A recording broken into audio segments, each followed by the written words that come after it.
ईसाइयों को सदैव स्वस्थ आलोचना के लिए तैयार रहना चाहिए और मुझे नहीं लगता कि यदि मैं थोड़ी सी आलोचना करूं तो आपको आपत्ति होगी।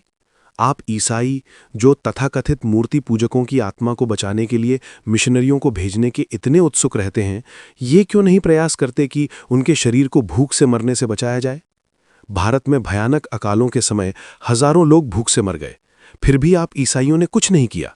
आप पूरे भारत में चर्च बनाते हैं, लेकिन पूर्व की सबसे बड़ी और सबसे पीड़ादायक समस्या धर्म नहीं है। वहां धर्म की कोई कमी नहीं है, बल्कि समस्या रोटी की है। जलते हुए भारत के करोड़ों पीड़ित लोग सूखे गलों से रोटी के लिए पुकार रहे हैं। वे हमसे रोटी मांगते हैं और हम उन्हें पत्थर देते हैं। भूखे लोगों को धर्म देना उनका अपमान है और भूखे मनुष्य को तत्वज्ञान सिखाना उसका अपमान है। भारत में यदि कोई पुरोहित पैसे के लिए उपदेश दे तो वह अपनी जाति खो देता है और लोग उस पर थूकते हैं। मैं यहाँ अपने दरिद्र लोगों के लिए सहायता मांगने आया हूँ और मैंने पूरी तरह ये अनुभव किया है कि एक ईसाई देश में ईसाइयों से गैर ईसाइयों के लिए सहायता प्राप्त करना कितना कठिन होता है। जैसा कि आपने सुना है, मैं बौद्ध नहीं हूं और फिर भी मैं हूं। यदि चीन, जापान या सेलोन महान गुरु की शिक्षाओं का पालन करते हैं तो भारत उन्हें पृथ्वी पर अवतरित ईश्वर के रूप में पूजता है। आपने अभी यह भी सुना है कि मैं बौद्ध धर्म की आलोचना करने जा रहा हूं, लेकिन इसका अर्थ केवल इतना ही समझा जाए। जिसको मैं पृथ्वी पर अवतरित ईश्वर के रूप में पूजता हूं, उसकी आलोचना करना मुझसे बहुत दूर की बात है। हमारा मत केवल यह है कि बुद्ध को उनके शिष्यों द्वारा ठीक प्रकार से नहीं समझा गया। हिंदू धर्म से, और यहां हिंदू धर्म से मेरा अर्थ वेदों के धर्म से है, और आज जिसे बौद्ध धर्म कहा जाता है, इनके बीच का संबंध लगभग वही है जो यहूदी धर्म और ईसाई धर्म के बीच है। ईसा मसीह यहूदी थे और शाक्य मुनि हिंदू थे।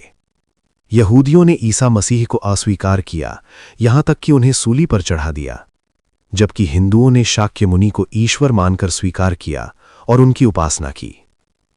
लेकिन आधुनिक बौद्ध धर्म और भगवान बुद्ध की वास्तविक शिक्षाओं के बीच जो अंतर हम हिंदू दिखाना चाहते हैं, वो मुख्य रूप से यही है कि शाक्य मुनि कोई नया सिद्धांत देने नहीं आए थे। वे भी ईसा की भांति नष्ट करने नहीं, बल्कि पूर्ण करने आए थे। केवल अंतर इतना है कि ईसा के मामले में पुराने लोग अर्थात यहूदी उन्हें नहीं समझ सके, जबकि बुद्ध के मामले में उनके अपने अनुयायी ही उनकी शिक्षाओं का वास्तविक अर्थ नहीं समझ पाए। जैसे यहूदी पुराने नियम की पूर्ति को नहीं समझ सके, वैसे ही बौद्ध हिंदू धर्म के सत्यों की पूर्ति को नहीं समझ सके। मैं फिर दोहराता हूं कि शाक्य मुनि नष्ट करने नहीं आए थे, बल्कि वे हिंदू धर्म की परिपूर्ति, उसका तार्किक निष्कर्ष और उसका स्वाभाविक विकास थे। हिंदुओं का धर्म दो भागों में विभाजित है, एक कर्मकांडात्मक और दूसरा आध्यात्मिक। आध्यात्मिक भाग का विशेष रूप से अध्ययन सन्यासी करते हैं। उस क्षेत्र में कोई जाति नहीं होती। भारत में उच्चतम जाति का व्यक्ति और निम्नतम जाति का व्यक्ति दोनों सन्यासी बन सकते हैं और सन्यास में दोनों समान हो जाते हैं। धर्म में कोई जाति नहीं है। जाति केवल एक सामाजिक व्यवस्था है। स्वयं शाक्य मुनि सन्यासी थे और उनकी महानता इसी में थी कि उन्होंने छिपे हुए वेदों से सत्य को बाहर निकाला और उसे संसार भर में फैला दिया। वे संसार के पहले व्यक्ति थे जिन्होंने धर्म प्रचार को व्यवहार में लाया, बल्कि वे पहले व्यक्ति थे जिन्होंने धर्मांतरण की कल्पना की।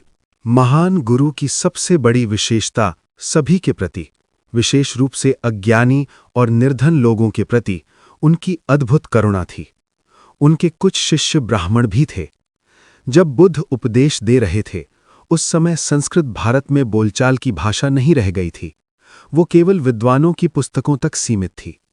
बुद्ध के कुछ ब्राह्मण शिष्यों ने उनकी शिक्षाओं को संस्कृत में अनुवाद करने की इच्छा प्रकट की, लेकिन उन्होंने स्पष्ट रूप से उनसे कहा, मैं निर्धनों के लिए हूं, जनता के लिए हूं, मुझे जनता की भाषा में बोलने दो।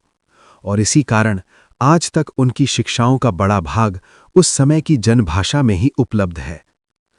दर्शन की स्थिति चाहे जो भी हो, तत्वज्ञान की स्थिति चाहे जो भी हो, जब तक संसार में मृत्यु जैसी वस्तु विद्यमान है, जब तक मानव हृदय में दुर्बलता जैसी वस्तु है और जब तक मनुष्य की उसी दुर्बलता से उसके हृदय से पुकार उठती रहती है, तब तक ईश्वर में विश्वास बना रहेगा। दार्शनिक पक्ष से महान गुरु के शिष्यों ने वेदों की शाश्वत चट्टानों से टकराने का प्रयास किया, लेकिन वे उन्हें तोड़ नहीं सके।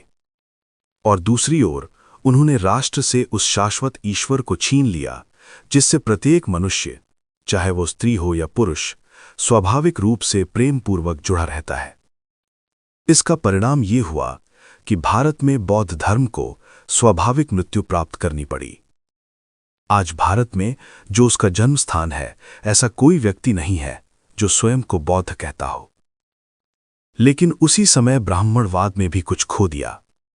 वो सुधारक उत्साह, वो सभी के प्रति अद्भुत सहानुभूति और करुणा, और वो महान नैतिक ऊंचाई जिसे बौद्ध धर्म ने जन सामान्य तक पहुंचाया था, उसी ने भारतीय समाज को इतना महान बना दिया था कि उस काल के भारत पर लिखने वाले एक यूनानी इतिहासकार को ये कहना पड़ा कि कोई भी हिंदू असत्य बोलता हुआ नहीं जाना गया और कोई भी हिंदू स्त्री चरित्रहीन नहीं मानी गई।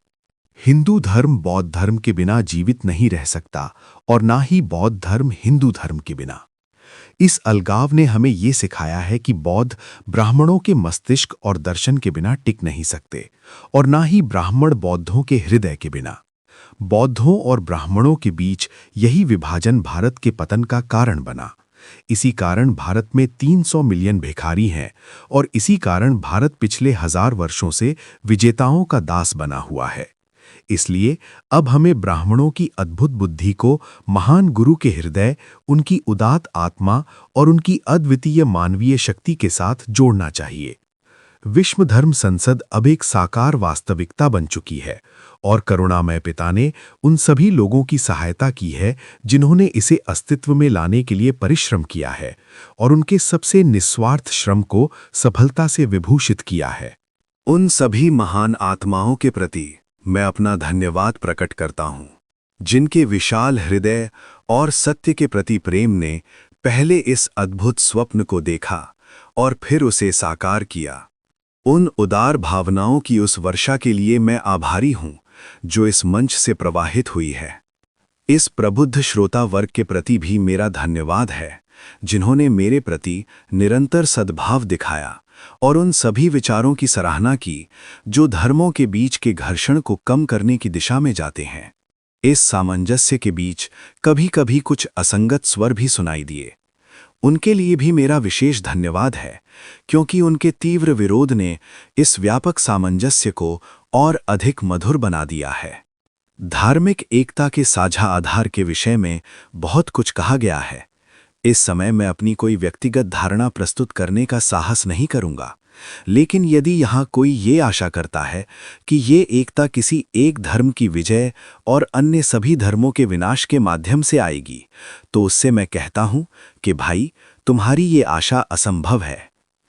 क्या मैं ये चाहता हूं कि ईसाई हिंदू बन जाए? ईश्वर न करे। क्या मैं ये चाहता हूं कि हिंदू या बौद्ध ईसाई बन जाए? ईश्वर न करे।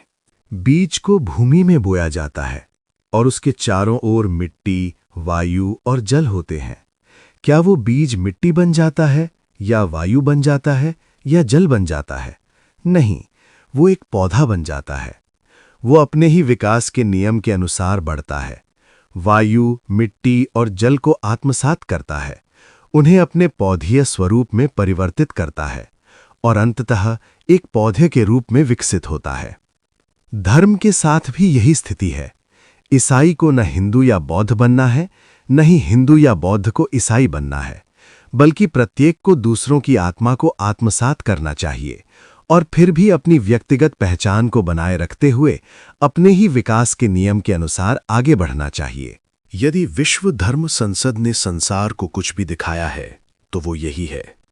इसने ये सिद्ध कर दिया है कि पवित्रता, शुद्धता और करुणा संसार के किसी एक चर्च के विशेष संपत्ति नहीं है और ये कि प्रत्येक धर्म पद्धति ने अत्यंत उच्च चरित्र वाले स्त्री और पुरुषों को जन्म दिया है।